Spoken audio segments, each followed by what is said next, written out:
Hi friends, welcome back to English Ladder. കഴിഞ്ഞ ദിവസം ഞാൻ എൻ്റെ ഒരു സ്റ്റുഡൻറ്റിന് ക്ലാസ് എടുത്തുകൊണ്ടിരിക്കുമ്പോൾ ഞാൻ അദ്ദേഹത്തിന് ഒരു സ്പീക്കിംഗ് ടോപ്പിക്ക് കൊടുത്തു. ടോപ്പിക്ക് വേറൊന്നുമല്ല, ആളുടെ ഫ്രണ്ട്സിനെ പറ്റി ഡിസ്ക്രൈബ് ചെയ്യാൻ വേണ്ടിയിട്ടായിരുന്നു. ഫ്രണ്ട്സിൻ്റെ ക്യാരക്ടർ എങ്ങനെയാണ്, ബിഹേവിയർ എങ്ങനെയാണ് എന്നുള്ളതൊക്കെ ഒന്ന് ഡിസ്ക്രൈബ് ചെയ്യാനായിട്ട്. അപ്പോൾ ആൾ പറഞ്ഞത് എൻ്റെ ഫ്രണ്ട്സ് ഭയങ്കര സപ്പോർട്ടീവാണ്, ഭയങ്കര ഫ്രണ്ട്ലി ആണ്, ഭയങ്കര ഫണ്ണിയാണ്, ഭയങ്കര ഹെൽപ്പിംഗ് മെൻറ്റാലിറ്റി ഉള്ളവരാണ് എന്നൊക്കെയാണ് പറഞ്ഞത്. നമ്മളെപ്പോഴും കോമൺ ആയിട്ട് കേൾക്കാറുള്ള കുറച്ച് കാര്യങ്ങളാണല്ലേ ഇത്.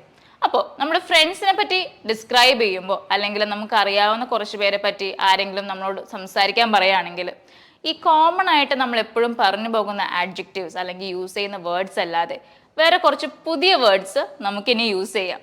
അപ്പോൾ അങ്ങനെയുള്ള കുറച്ച് വേർഡ്സ് ആയിട്ടാണ് ഞാൻ ഇന്നത്തെ വീഡിയോയിൽ വന്നിരിക്കുന്നത്. Let's begin the video.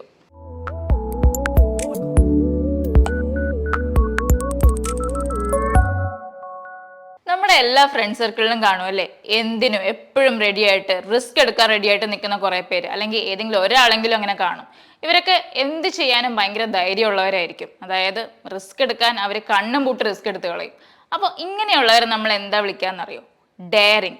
DARING, daring. ഈ ഡെയറിങ് എന്നല്ലാതെ നമ്മൾ ഇതിന് പകരം വേറെ കോമൺ ആയിട്ട് യൂസ് ചെയ്യുന്ന കുറേ വാക്കുകളുണ്ട്. ബോൾഡ്, അഡ്വഞ്ചറസ്, കറേജിയസ്, ഇതൊക്കെ നിങ്ങൾ എപ്പോഴും യൂസ് ചെയ്യുന്ന വാക്കുകളല്ലേ. അപ്പോൾ ഈ സെയിം ക്യാരക്ടർ ഉള്ള ഒരാളെ നമുക്ക് വേണമെങ്കിൽ ഡെയറിങ് എന്നും പറയാം.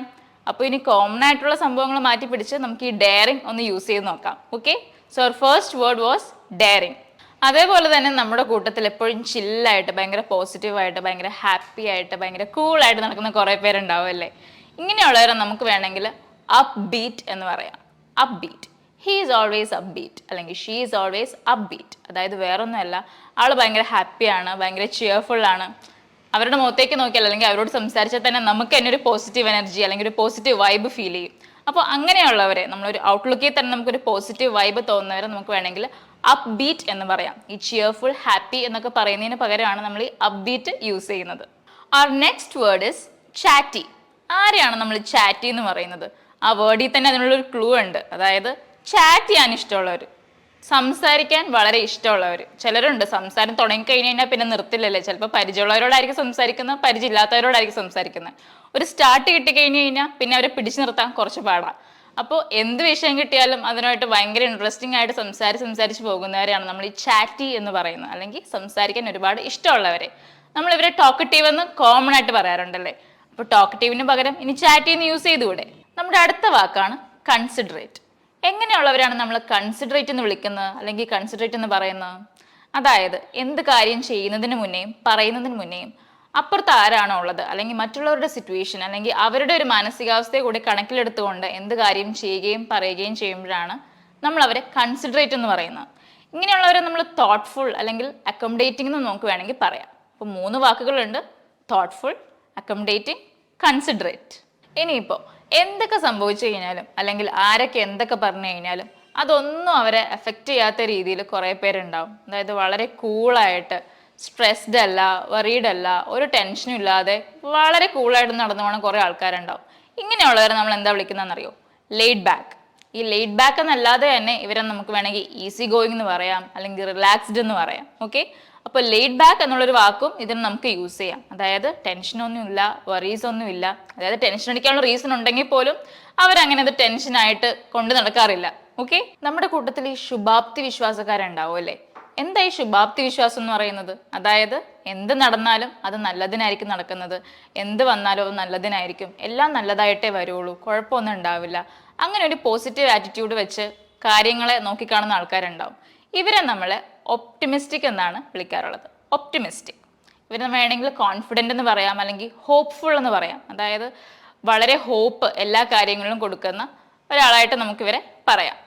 ഇതിന് ഓപ്പോസിറ്റ് ആയിട്ട്, അതായത് ഒരു ഹോപ്പും ഇല്ല, ഒന്നും ശരിയാവില്ല, എപ്പോഴും നെഗറ്റീവ് അടിച്ചുകൊണ്ടിരിക്കുന്നവരെ വേണമെങ്കിൽ നമുക്ക് പെസിമിസ്റ്റിക് എന്ന് പറയാം.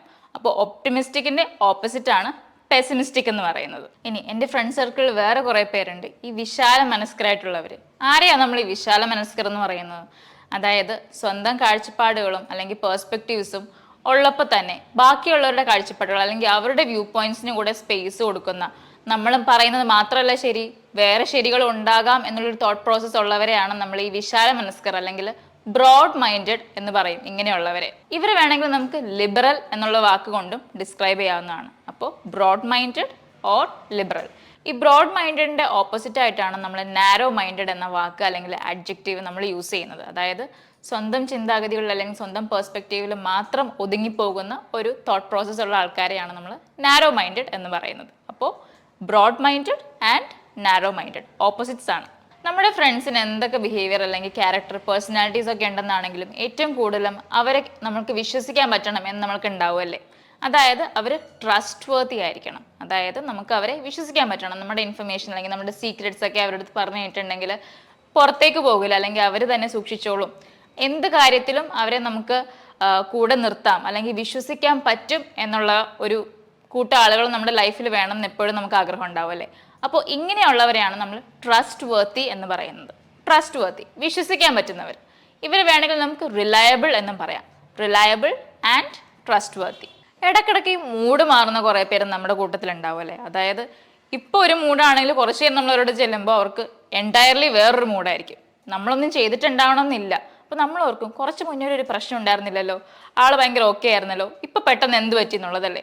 ഇങ്ങനെയുള്ളവർക്ക് പ്രത്യേകിച്ച് ഒരു റീസൺ ഒന്നും വേണ്ട ഈ മൂഡൊക്കെ മാറണം എന്നാണെങ്കിൽ പെട്ടെന്ന് അവരുടെ മൂഡ് ഇങ്ങനെ ഷിഫ്റ്റ് ചെയ്തുകൊണ്ടിരിക്കും. അപ്പോൾ ഇങ്ങനെയുള്ളവരെയാണ് നമ്മൾ മൂഡി എന്ന് വിളിക്കുന്നത്. MOODY, Moody. ഇങ്ങനെയുള്ളവർക്ക് വേണമെങ്കിൽ നമുക്ക് അൺപ്രഡിക്റ്റബിൾ എന്നും പറയാം. അതായത് മൂഡ് എപ്പോഴും ചേഞ്ച് ചെയ്തുകൊണ്ടിരിക്കും, നമുക്ക് അറിയില്ലല്ലോ ഇപ്പം എന്ത് മൂഡിലായിരിക്കും ആളെന്നുള്ളത്. അപ്പോൾ നമുക്ക് അവരെ അൺപ്രഡിക്റ്റബിൾ എന്നും പറയാം. So Moody and unpredictable. നമ്മുടെ അടുത്ത വാക്കാണ് പെർഫെക്ഷനിസ്റ്റ്. നിങ്ങൾക്ക് വാക്ക് കേൾക്കുമ്പോൾ തന്നെ ഒരു ക്ലൂ കിട്ടിയിട്ടുണ്ടാവും. അതായത് ആ വേർഡിൽ തന്നെ ഉണ്ട് എന്താണെന്നുള്ളത്. അതായത് എന്ത് കാര്യം ചെയ്താലും അത് എപ്പോഴും പെർഫെക്റ്റ് ആയിരിക്കണം, എല്ലാ കാര്യവും പെർഫെക്റ്റ് ആയിരിക്കണം എന്നുള്ളൊരു ആറ്റിറ്റ്യൂഡ് ഉള്ളവരെയാണ് നമ്മൾ പെർഫെക്ഷനിസ്റ്റ് എന്ന് വിളിക്കുന്നത്. ഇവർക്ക് എന്തൊരു ചെറിയ കാര്യം മാറിക്കിടക്കുകയാണെങ്കിൽ അല്ലെങ്കിൽ അത് സ്ഥാനത്തല്ല എന്നാണെങ്കിൽ അവർക്കൊരു വല്ലാത്തൊരു ബുദ്ധിമുട്ടായിരിക്കും. അത് കുഞ്ഞു കാര്യമാണെങ്കിൽ പോലും അവർക്കത് പെർഫെക്റ്റ് ആയിരിക്കണം. അപ്പോൾ ഇങ്ങനെയുള്ളവരെയാണ് നമ്മൾ പെർഫെക്ഷനിസ്റ്റ് എന്ന് പറയുന്നത്. അവൻ ഭയങ്കര റിസർവ്ഡ് ആണ് അല്ലെങ്കിൽ അവൾ ഭയങ്കര റിസർവ്ഡ് ആണ്. ഇങ്ങനെയുള്ള കമൻസ് ആളുകളെ പറ്റി നിങ്ങൾ കേട്ടിട്ടുണ്ടാവുമല്ലോ. അപ്പോൾ ഈ റിസർവ്ഡ് എന്ന് പറഞ്ഞാൽ എന്താ, ആരെയാണ് നമ്മൾ ഈ റിസർവ്ഡ് എന്ന് പറയുന്നത്? അതായത് ഒരു കൈൻഡ് ഓഫ് ഇൻട്രോവേർട്ടഡ് ആയിട്ടുള്ള ആൾക്കാരെയാണ് നമ്മൾ റിസർവ്ഡ് എന്ന് പറയുന്നത്. അതായത് അവരവരുടെ ട്രൂ ഫീലിങ്സ് അല്ലെങ്കിൽ ട്രൂ ഇമോഷൻസ് എപ്പോഴും എല്ലാവരോടും കാണിക്കണം നിർബന്ധമില്ല. അവർക്ക് കംഫർട്ടബിൾ ആയിട്ടുള്ള ഒരു സർക്കിൾ ഉണ്ടാവും. അവരുടെ അടുത്ത് മാത്രമേ അവർ ശരിക്കും ആരാണെന്ന് നമുക്ക് അറിയാൻ പറ്റുള്ളൂ. അതല്ലാതെ പുറത്തുനിന്ന് ആരുടെ അടുത്തെങ്കിലാണ് അവർ സംസാരിക്കുന്നതെന്നാണെങ്കിൽ നമുക്ക് അവർ ശരിക്കും ആരാണെന്ന് ചിലപ്പോൾ മനസ്സിലാവണം എന്നില്ല. അതേപോലെ തന്നെ അവരുടെ ഒരു സ്പേസിലേക്ക് അവരാരെയും പെട്ടെന്ന് വെൽക്കം ചെയ്യാറില്ല. ഒരു ഗ്യാപ്പ് ഇട്ട് മാത്രമേ ആദ്യം അവരോട് ഇടപഴകുള്ളൂ. ഇങ്ങനെയുള്ളവർക്ക് നമുക്ക് വേണമെങ്കിൽ ക്വയറ്റ് അല്ലെങ്കിൽ പ്രൈവറ്റ് എന്നൊക്കെ ഡിസ്ക്രൈബ് ചെയ്യാവുന്നതാണ്. അപ്പോൾ ഇൻട്രോവേർട്ടഡ്, റിസർവ്ഡ്, പ്രൈവറ്റ്, ക്വയറ്റ്, ഇതൊക്കെയാണ് നമുക്ക് യൂസ് ചെയ്യാൻ പറ്റുന്ന വാക്ക്. ഇനി വേറെ കാറ്റഗറിയിലുള്ള ആൾക്കാരുണ്ട്. അതായത് നമ്മൾ അധികാരം കൊടുത്തിട്ടില്ലെന്നാണെങ്കിലും നമ്മുടെ ലൈഫിൽ കയറി വന്ന് അധികാരപൂർവ്വം പെരുമാറി നമ്മളോട് എന്ത് ചെയ്യണം എന്ത് ചെയ്യാൻ പാടില്ല എന്ന് ഇൻസ്ട്രക്ട് ചെയ്യുന്ന കുറച്ച് പേര്. ഇങ്ങനെയുള്ളവരെയാണ് നമ്മൾ ബോസി എന്ന് വിളിക്കുന്നത്. ആ വാക്കിൽ തന്നെ അതിൻ്റെ മീനിങ് ഉണ്ട്, ബോസി. ബോസ് നമ്മൾ എന്താ ചെയ്യാറുള്ളത്? എപ്പോഴും നമ്മുടെ പുറകെ നടന്ന് അത് ചെയ്യൂ ഇത് ചെയ്യൂ എന്ന് പറഞ്ഞുകൊണ്ടിരിക്കും. അപ്പോൾ ഇത് തന്നെ നമ്മുടെ ഒരു പേഴ്സണൽ ആസ്പെക്റ്റിലേക്ക് എടുത്തു കഴിഞ്ഞാലും ഇങ്ങനെയുള്ളവരെ നമുക്ക് ബോസി എന്ന് വിളിക്കാം. വേണമെങ്കിൽ ഡിമാൻഡിങ് അല്ലെങ്കിൽ ഹൈ ഹാൻഡഡ് എന്നും ഇവരെ നമുക്ക് വിളിക്കാവുന്നതാണ്. നമ്മുടെ അടുത്ത വാക്കാണ് ഡിപ്ലോമാറ്റിക് എന്ന് പറയുന്നത്. ഈ വാക്ക് കുറേ പേരെങ്കിലും കേട്ടിട്ടുണ്ടാവും, കുറേ പേർക്കൊക്കെ അറിയായിരിക്കും അല്ലേ. അതായത് എന്താ, ഇലയ്ക്കും മുള്ളിനും കേടില്ലാത്ത രീതിയിൽ കാര്യങ്ങൾ ഹാൻഡിൽ ചെയ്യുന്ന ഒരു രീതി. അതായത് ഇപ്പോൾ ഫ്രണ്ട്സിൻ്റെ ഇടയിലൊക്കെ നമ്മളിപ്പോൾ വഴക്കുണ്ടാവുകയാണെങ്കിൽ നമുക്ക് ആരുടെയും പക്ഷം ചേരാതെ തന്നെ ഒരു സൊല്യൂഷൻ കണ്ടുപിടിക്കുന്ന ഒരു രീതിയില്ലേ. ഇങ്ങനെയുള്ളവരെയാണ് നമ്മൾ ഡിപ്ലോമാറ്റിക് എന്ന് പറയുന്നത്. അതായത് ആരെയും ഹേർട്ട് ചെയ്യാതെ ആരുടെയും കൂടെ നിൽക്കാതെ.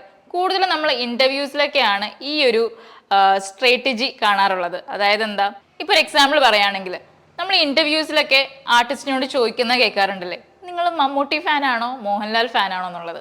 അപ്പോൾ എന്താ, നമുക്കിപ്പോൾ ആരുടെയും മോഹൻലാൽ ഫാൻസിനെയും ഹേർട്ട് ചെയ്യണ്ട, മമ്മൂട്ടി ഫാൻസിനെയും ഹേർട്ട് ചെയ്യണ്ട.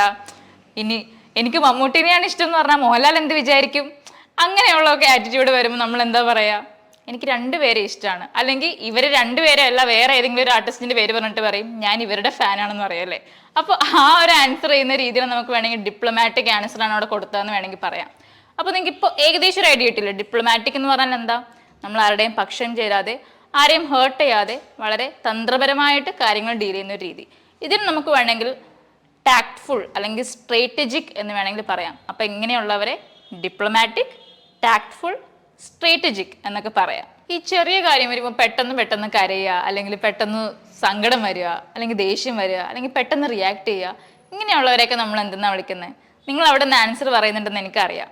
അതായത് സെൻസിറ്റീവ് അല്ലേ? ഇങ്ങനെയുള്ളവർ നമ്മൾ വേണമെങ്കിൽ ഇമോഷണൽ എന്നും പറയും. അതായത് പെട്ടെന്ന് ഫീലിങ്സ് എക്സ്പ്രസ് ചെയ്യുന്ന, ഭയങ്കര സ്ട്രോങ് ആയിട്ട് ഫീലിങ്സ് അവർ പുറത്ത് കാണിക്കും. അതിപ്പോൾ സങ്കടമായാലും ദേഷ്യമാണെങ്കിലും സന്തോഷമാണെങ്കിലും അല്ലേ? അപ്പോൾ ഇങ്ങനെയുള്ളവർ നമ്മൾ എന്താ പറയുക? Sensitive or emotional. എന്തെങ്കിലും കാര്യം ഉണ്ടെങ്കിൽ അത് വെട്ടിത്തുറന്ന് മുഖത്ത് നോക്കി പറയുന്ന ഫ്രണ്ട്സ് നിങ്ങൾക്കും ഉണ്ടാവില്ലേ? ഇങ്ങനെയുള്ളവർ കാര്യങ്ങൾ പറയുമ്പോൾ അപ്പുറത്തുള്ളവർക്ക് എന്താ ഫീൽ ചെയ്യുന്നത്, അല്ലെങ്കിൽ അവരെന്ത് വിചാരിക്കുന്നൊന്നും പെട്ടെന്ന് അവർ ചിന്തിക്കണം എന്നില്ല. അവർക്കപ്പോൾ സമയത്ത് എന്താ പറയാൻ തോന്നുന്നേ, അവരത് തുറന്നടിച്ച് അങ്ങോട്ട് പറഞ്ഞു കളയും. അപ്പോൾ ഇങ്ങനെയുള്ളവർ നമ്മൾ എന്താ പറയുക? നമ്മൾ കോമൺ ആയിട്ട് സ്ട്രെയിറ്റ് ഫോർവേഡ് ആണ്, ഫ്രാങ്ക് ആണ്, അല്ലെങ്കിൽ ഭയങ്കര ഡയറക്റ്റ് ആണെന്നൊക്കെ പറയാറുണ്ടല്ലേ? ഇതിന് നമുക്ക് വേറൊരു പുതിയ വേർഡ് യൂസ് ചെയ്താലോ? Out spoken. ഔട്ട് സ്പോക്കൺ എന്ന് പറഞ്ഞു കഴിഞ്ഞാൽ ഇതേപോലെ വേറെ ഒന്നും നോക്കാണ്ട് തുറന്നടിച്ച് സ്ട്രെയിറ്റ് ഫോർവേഡായിട്ട് കാര്യങ്ങളുള്ള കാര്യം ഉള്ള പോലെ പറയുന്നതിനെയാണ് ഔട്ട് സ്പോക്കൺ എന്ന് പറയുന്നത്. അപ്പോൾ അങ്ങനെയുള്ളവരെ നമുക്ക് ഈ വാക്കുകൊണ്ട് ഡിസ്ക്രൈബ് ചെയ്യാം. അപ്പോൾ നമ്മൾ പേഴ്സണാലിറ്റി ഡിസ്ക്രൈബ് ചെയ്യാനുള്ള 15 വാക്കുകളാണ് ഇന്ന് നമ്മൾ പഠിച്ചത്. അപ്പോൾ ഞാൻ ആദ്യമേ പറഞ്ഞതുപോലെ തന്നെ നമ്മൾ കോമൺ ആയിട്ട് നമ്മുടെ ഫ്രണ്ട്സിനെ ആണെങ്കിലും ശരി, നമുക്ക് അറിയുന്നവരെ ഡിസ്ക്രൈബ് ചെയ്യാൻ വേണ്ടിയിട്ട് എപ്പോഴും യൂസ് ചെയ്യുന്ന വാക്കുകൾ യൂസ് ചെയ്യാതെ തന്നെ ഇന്ന് നമ്മൾ പഠിച്ച ഈ പുതിയ വാക്കുകൾ നിങ്ങൾ യൂസ് ചെയ്യാൻ ശ്രദ്ധിക്കുക. ഓക്കെ? അതേപോലെ തന്നെ നിങ്ങളുടെ ബെസ്റ്റ് ഫ്രണ്ട് ഇതിൽ ഏത് കാറ്റഗറിയാണ്, അല്ലെങ്കിൽ ഇതിൽ ഏത് പേഴ്സണാലിറ്റിയാണ് നിങ്ങളുടെ ബെസ്റ്റ് ഫ്രണ്ടിനുള്ളത്, കമൻറ്റ് ബോക്സിൽ കമൻറ്റ് ചെയ്യാനും മറക്കണ്ട. So until we meet again, by.